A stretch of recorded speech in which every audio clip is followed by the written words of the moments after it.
yashimye ingene yabonye Burundi bwakira impunzi na cyane cyane izi ziza ziva muri Kongo, kandi no mukuru w'igihugu yamukenguruke kuba yashimye kuza ngaha mu Burundi ngo yibonere ingene izo mpunzi zibayeho kandi zakigwa.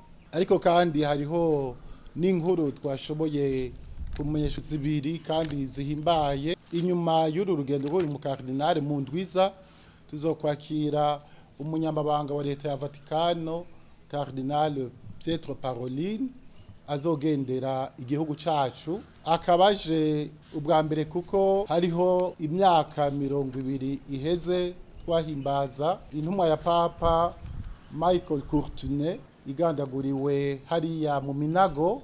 Hakaba hari icibutso categuwe azobaje kugurura no gusozera ihimbazwa iyo myaka 20, kandi akazobaje no gusozera ihimbazo ry'imyaka 60 iheze hari imigenderanire hagati ya leta y'u Burundi na Vatikano.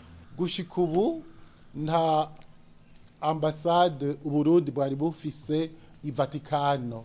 Hariho uwayiserukira mugabo kuva mu minsi iheze hariho uwuserukira u Burundi kwa Papa.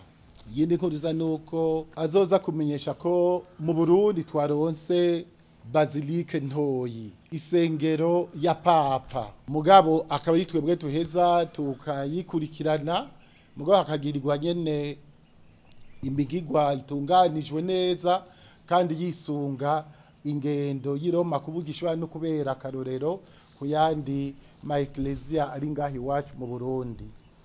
Iyo sengero yitiriwe Antoni w'Ipadu mweranda y'Imugera yatowe ubwa mbere kuko niyo katedrale ya mbere mu Burundi. Umwungere wa mbere wa ecclesia y'u Burundi niho yashikiye